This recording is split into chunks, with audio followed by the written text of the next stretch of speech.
Good morning students. पिछले video में अपन ने अपना जो चैप्टर है इरिगेशन, उसमें अपन ने सिंचाई की परिभाषा, सिंचाई का महत्व पढ़ा था। आज अपन पढ़ेंगे सिंचाई का निर्धारण या इरिगेशन शेड्यूल ऑफ इरिगेशन कि सिंचाई अपन को कब करनी चाहिए। तो सबसे पहली बात तो है कि पत्तियों की नमी के आधार पर यदि अपन खेत में जाएं और सुबह सुबह यदि पौधों की पत्तियां मुरझाई हुई हों तो निश्चित रूप से फसल के अंदर पानी की कमी है, उस अवस्था में सिंचाई कर देनी चाहिए। पत्तियों का तापमान माप करके, अब पत्तियों का तापमान देखा जाए तो फसली स्तर पर या खेती स्तर पर यह विधि संभव नहीं है, प्रयोगशाला तक ही सीमित है। तीसरा है क्रिटिकल पीरियड या क्रांतिक अवस्था, यह सबसे महत्वपूर्ण अवस्था है। क्रिटिकल पीरियड का मतलब होता है किसी भी पौधे की वह अवस्था जब उसे सर्वाधिक पानी की आवश्यकता होती है और यदि उस समय पानी न मिले तो फसल की फसल उपज है वो प्रभावित होती है या लगभग पूरी फसल ही नष्ट हो जाती है।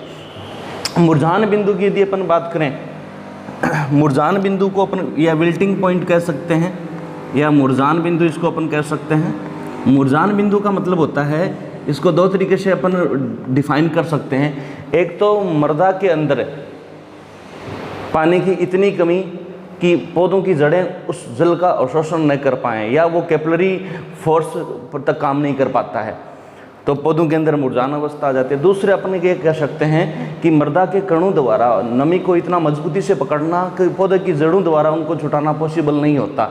इस अवस्था को विल्टिंग पॉइंट या मुरझान बिंदु कहते हैं। मुरझान बिंदु को दो भागों में बांटा गया है, एक स्थायी और दूसरी अस्थायी, टेम्परेरी और परमानेंट। टेम्परेरी और परमानेंट। टेम्परेरी की यदि बात, परमानेंट की यदि अपन बात करें तो पौधों के अंदर पानी की इतनी कमी होना कि उसके बाद चाहे कितना भी पानी दो वो एक मुरझान अवस्था में आ जाते हैं, उसके बाद वृद्धि नहीं करते। जबकि अस्थायी का मतलब होता है कि पौधों के अंदर या मृदा के अंदर पानी की इतनी कमी है कि पौधे मुरझा चुके हैं, परंतु जब पानी दिया जाए तो वह पुनः वृद्धि करने लगते हैं। ज्वार की जो फसल होती है, जो अपन जानते हैं होर्डियम अपनी सोरगम बाइकलर एल, जिसको कैमल क्रॉप कहा जाता है क्योंकि वो सूखे के प्रति ज़्यादा सहनशील है। इस अवस्था में आने के बाद भी यदि पानी मिल जाए तो वृद्धि करने लगती है, इसलिए उसको कैमल क्रॉप के नाम से जाते हैं। तो क्रिटिकल पीरियड के अंदर मुरझान बिंदु भी अपन ने पढ़ा। मुरझान बिंदु का मतलब मृदा के कणों द्वारा जल को इतना मजबूती से पकड़ना कि पौधे की जड़ें उसका अवशोषण नहीं कर पाती। दो भागों में इसको बांटा गया है। अब यदि अपन क्रिटिकल पीरियड की बात करें तो पौधों की वह अवस्था जब उसे सर्वाधिक पानी की आवश्यकता होती है और यदि इस समय पानी न मिले तो पौधों की उपज प्रभावित होती है। जैसे अपन विभिन्न फसलों की बात करें, जैसे अपन बात करें गेहूं की, गेहूं या वीट, बॉटनिकल नेम होता है ट्रिटिकम एस्टियम, जैसा कि आप जानते हैं।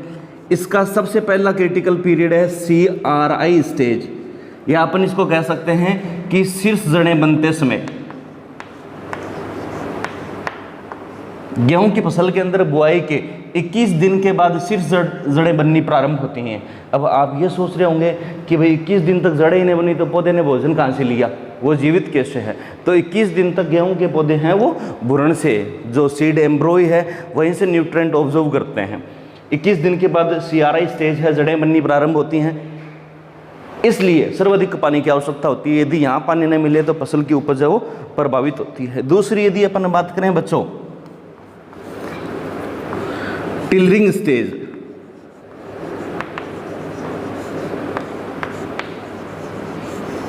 टिलरिंग स्टेज या अपन इसको कह सकते हैं कि कल्ले फूटते समय।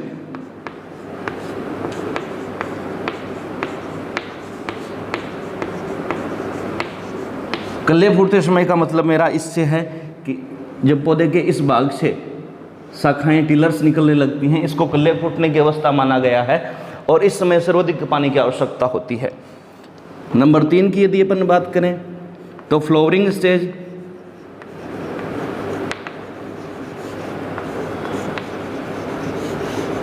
या पुष्प बनते समय।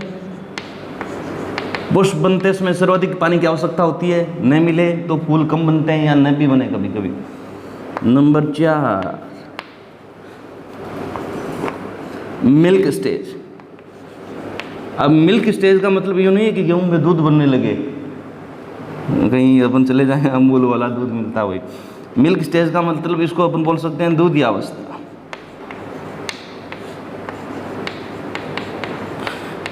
यानी दानों की अवस्था जब दाने कच्चे हों, दाने बनने लगें और जब दानों को इस प्रकार से अपन तोड़ें तो सफ़ेद दूध जैसा पदार्थ निकलता हो, इस अवस्था को दूध अवस्था माना गया है। यह गेहूं का क्रिटिकल पीरियड है। यदि अपन अन्य फसलों की बात करें, जैसे चावल की बात करें, चावल का वैज्ञानिक नाम होता है ओराइजा सेटाइवा। तो बोटिंग स्टेज,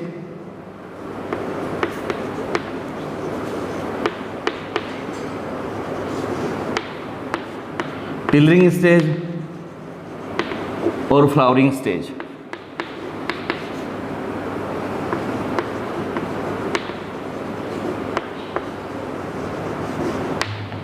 नंबर अपन बात करें शुगर केन की, तो शुगर केन की एट द जर्मिनेशन टाइम पर, ग्रोथ के टाइम पर और चीनी बनते समय। तो अपन ये कह सकते हैं कि अंकुरण के समय,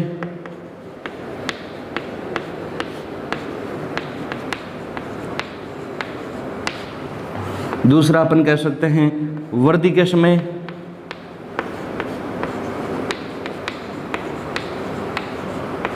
और तीसरा अपन कह सकते हैं चीनी बनते समय।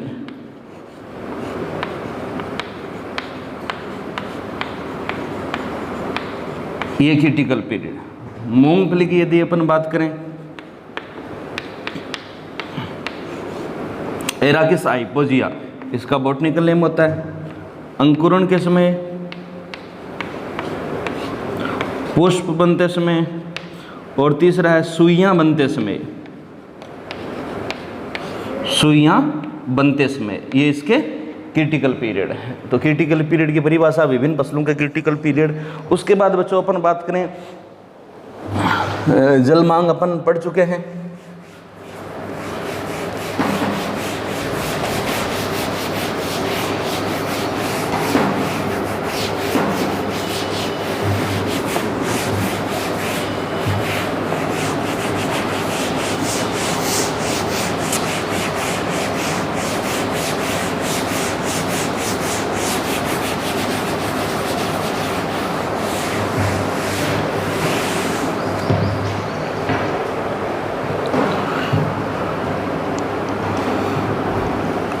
अब अपन पढ़ने वाले हैं सिंचाई विधियां।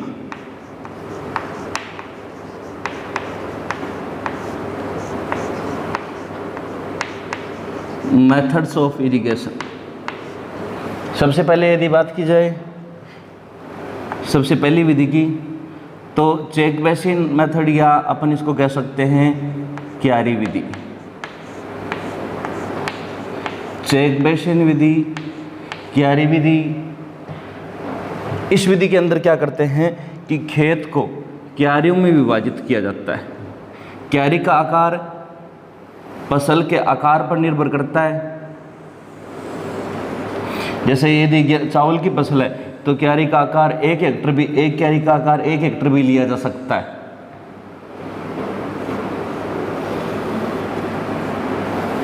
जैसे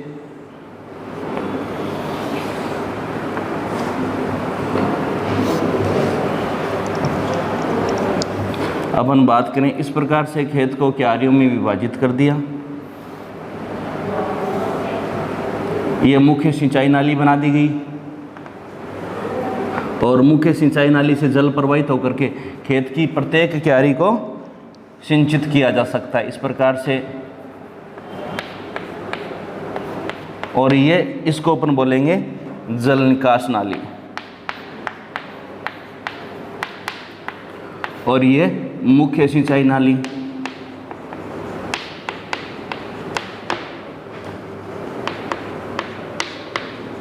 ये मुख्य सिंचाई नाली हो गई और इसको अपन नाम दे देंगे क्यारी। जैसे क्यारी 1, 2, 3, 4 और 5 और 6। क्यारी का आकार, यदि फसल धान की है, यदि धान की फसल है तो क्यारी का आकार 1 हेक्टर भी रखा जा सकता है। अब सबसे पहली बात तो इसको अपन को क्या करना है, भूमि को समतल जरूर करना है, लेवल। खेत में लेवल करने का मतलब खेल के मैदान की तरह लेवल करना नहीं होता। खेत को लेवल अकॉर्डिंग टू स्लोप किया जाता है, ढलान के अनुसार समतल किया जाता है, क्योंकि जब अनावश्यक पानी हो तो उसको निकालने की व्यवस्था होनी चाहिए, जिसको अपन जल निकास बोलते हैं। तो यह मुख्य सिंचाई नाली है। मुख्य सिंचाई नाली से जल प्रवाहित होकर के ढलान के अनुसार आएगा और सभी क्यारियों को सिंचित। तो सबसे पहली बात खेत को समतल करना, फिर मेड़ बनाना, मेड़ बना करके क्यारी बनाना। क्यारी का आकार डिपेंड करता है फसल के ऊपर। जैसे धान की फसल है तो क्यारी का आकार 1 हेक्टेयर भी हो सकता है, और यदि सब्जियां हैं तो सब्जियों के अंदर क्यारी का आकार 2.5 गुणा 3.0 मीटर भी हो सकता है, या 3 गुणा 3 मीटर भी अपन ले सकते हैं। मुख्यतः ये विधि है उन मृदाओं में अपनाई जाती है जिनकी जल धारण करने की क्षमता अच्छी होती है, यानी अपन कह सकते हैं कि काली दोमट मृदाओं में ये विधि अपनाई जाती है। रेतीली मृदाएं हैं वहाँ जल की खपत बहुत ज़्यादा होती है, इसलिए थोड़ी सी कम प्रचलन में है। फसल, चावल, गेहूँ, इनकी फसल के लिए ये उपयुक्त है, परंतु इसमें एक तो समय खर्च अधिक होता है, दूसरा पानी की खपत भी अधिक होती है, और परिश्रम भी बहुत ज़्यादा करना पड़ता है। मेड़ बनाने में, इनमें आदमी का परिश्रम और समय दोनों खर्च होते हैं। तो यदि बोर्ड एग्जाम में क्वेश्चन आए तो अपन को क्या लिखना है? जैसे क्वेश्चन आ गया कि सिंचाई की क्यारी विधि को चित्र सहित समझाएं। आपके बुक में इसका डायग्राम नहीं दिया हुआ, तो आपको ये डायग्राम उतारना भी है अपनी नोटबुक के अंदर। अब 2 नंबर का ये क्वेश्चन आता है, क्वेश्चन क्या दे दिया? क्यारी की सिंचाई विधि को समझाओ। तो अपन को क्या क्या लिखना होता है? सबसे पहले अपन को लिखनी होती है क्यारी की सिंचाई विधि की विशेषता। अब जैसे विशेषता में नंबर 1 पर अपन ने ले लिया कि ये विधि, इस विधि में सबसे पहले खेत को समतल किया जाता है। समतल करने के बाद में मेड़ बनाई जाती हैं तथा क्यारी बनाई जाती हैं। क्यारी का आकार फसल की प्रवृत्ति पर निर्भर करता है, फसल किस प्रकार की है। उसके बाद मुख्य सिंचाई नाली से सभी क्यारियों को जोड़ दिया जाता है, और जल निकास की नालियाँ भी बनानी अति आवश्यक हैं। यदि वर्षा ऋतु में बहुत ज़्यादा पानी की समस्या हुई तो अपन वाटर ड्रेनेज ट्रेंच जो है उनसे वाटर को ड्रेनेज कर देंगे। विशेषता अपन ने लिख दी। उसके बाद अपन को चित्र बनाना होता है। चित्र बनाने के बाद में इसके एडवांटेज और डिसएडवांटेज, इसकी लाभ और हानियां लिखनी होती हैं, तब जाकर के अपन को बोर्ड एग्जाम में पूरे 2 में से 2 नंबर मिलते हैं। तो आपको डायग्राम बहुत ही ध्यानपूर्वक आप अपनी वीडियो में देख करके नोटबुक में आप उतार सकते हो। नेक्स्ट यदि अपन बात करें बच्चों, अब दूसरी अपनी सिंचाई की विधि है सीमांत पट्टी विधि।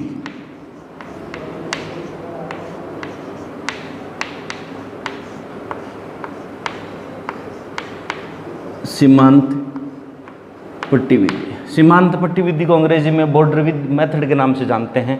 जैसा कि इसके नाम में लिखा हुआ है सीमांत पट्टी विधि, यह विधि विशेषता यदि अपन लिखें,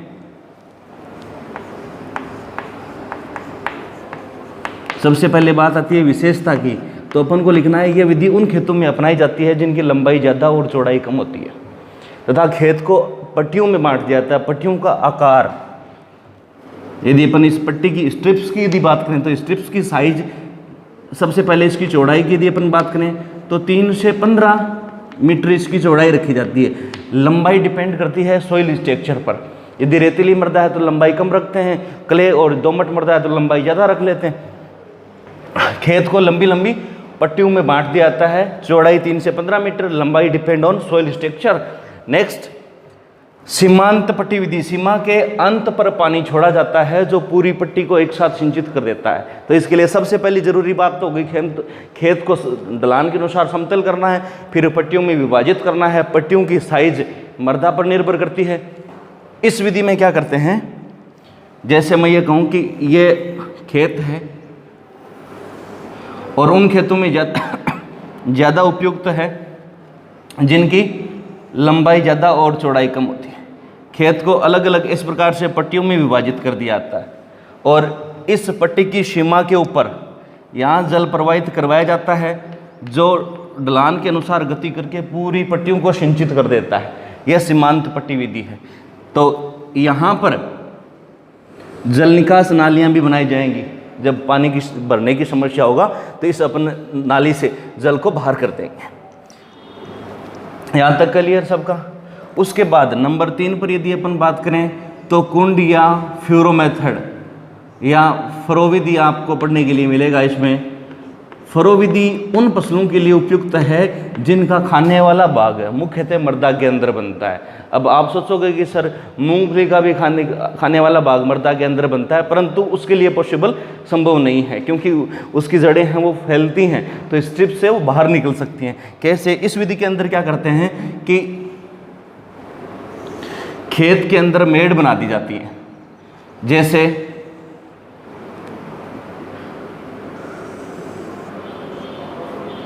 एक मेड़ ये बनाई गई, दूसरी ये बना दी गई है,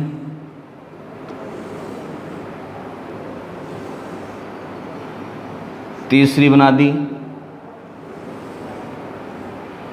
चौथी मेड़ बना दी, और इस मेड़ के ऊपर फसल की बुआई की जाती है।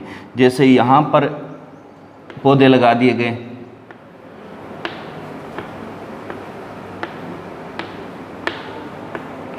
अब एक मेड़ और दूसरी मेड़ के बीच में जो जगह है वो अपने आप ही सिंचाई की नाली का काम करेगी।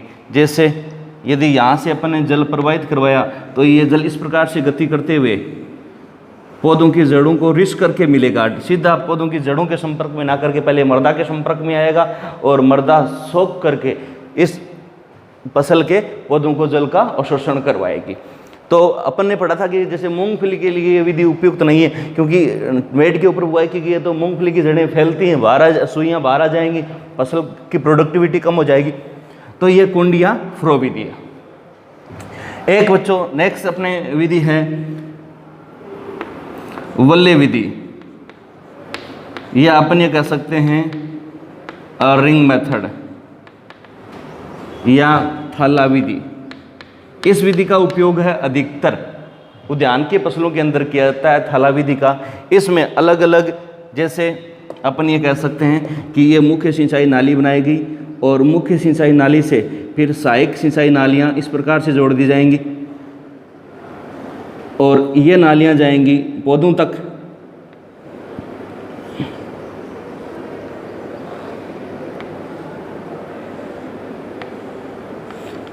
अब अपन क्या करेंगे, जो प्लांट है प्लांट के चारों ओर इस प्रकार से थाला बना देते हैं, रिंग बना देते हैं एक। उद्यान के पौधों के लिए उपयुक्त है ये, यहाँ पौधा लगाया हुआ है। पौधे के थाले और पौधे के बीच में मृदा की एक परत होना जरूरी है, अदरवाइज जल है वो सीधा पौधे के तने के संपर्क में जाएगा जिससे और रूट रोट डिजीज या अपन कह सकते हैं जड़ गलन और तना सड़न रोग होने की संभावनाएं रहती हैं। अधिकतर पपीता में इस प्रकार की समस्या आती है। तो इस विधि को अपन थाला विधि कह सकते हैं। यह थाला विधि है वो वल्ले विधि का सुधार है। वल्ले विधि में क्या करते थे, इस प्रकार से एक मुख्य नाली बना दी जाती थी और मुख्य पौधा यदि बीच में तो पौधे के चारों ओर इस प्रकार से रिंग बना दी, फिर नाली बना दी। इससे क्या होता है कि यदि एक पौधे को किसी प्रकार का फंगल इन्फेक्शन हो गया तो दूसरे पौधे के पास भी वो जल्दी जाएगा और सभी पौधों को पोषक तत्वों का समान रूप से वितरण नहीं कर पाएंगे, जबकि इसमें ऐसा नहीं है। इस विधि के अंदर जैसे इस पौधे को पानी मिला फिर अपन यहाँ से बंद कर देते हैं, फिर दूसरे पौधे को मिलता है, तो एक पौधे से दूसरे पौधे के अंदर रोग नहीं फैलते और पोषक तत्वों का वितरण सभी पौधों को आराम से किया जा सकता है। ये विधि है, ये उद्यान के पौधों के लिए उपयुक्त है। उसके बाद फुहारा विधि और ड्रिप विधि भी अपने सिलेबस में है। तो ड्रिप विधि और फुहारा विधि की यदि अपन चर्चा करें, जैसे सबसे पहले स्प्रिंकल विधि या फुहारा विधि की अपन चर्चा करें,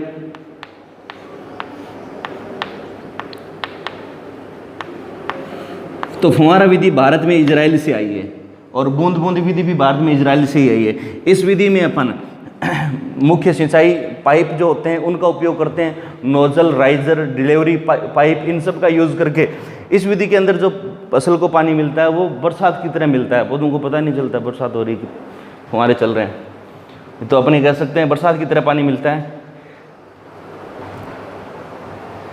उबड़ खाबड़ क्षेत्रों में भी आसानी से सिंचाई की जा सकती है। जैसे अपन ने स्ट्रिप विधि में क्या होता है, खेत को समतल करना पड़ता है, परंतु इस विधि में खेत को समतल करने की जरूरत नहीं है। लगभग 40% पानी की बचत होती है। इसके साथ साथ अपन उर्वरक का उपयोग भी कर सकते हैं। उर्वरक का उपयोग करने का मतलब है फर्टिगेशन, जिसको अपन बोलते हैं irrigation water use with fertiliser now as fertigation. तो फर्टिगेशन आसानी से किया जा सकता है। Both sprinkle method and drip method. और ड्रिप मेथड की यदि अपन बात करें तो उसमें हर सभी पौधों को बूंद बूंद के रूप में पानी मिलता है, लगभग 70% पानी की बचत होती है। अम्लीय मृदाओं और जहाँ पानी की कमी है, जैसे अपन बात करें रेगिस्तान के लिए, राजस्थान के लिए ये विधि बहुत कारगर सिद्ध हुई है। फव्वारा विधि और ड्रिप विधि, इनके लाभ और हानियां हैं, बोर्ड के एग्जाम के लिए बहुत महत्वपूर्ण है। इस प्रकार से इस चैप्टर में अपना इतना ही है। ये 2 नंबर के क्वेश्चन इस चैप्टर से आते हैं। अपन ने पूरे वीडियो में अच्छे से समझने की कोशिश करी है। उम्मीद करता हूं कि आपको समझ में आया होगा। धन्यवाद।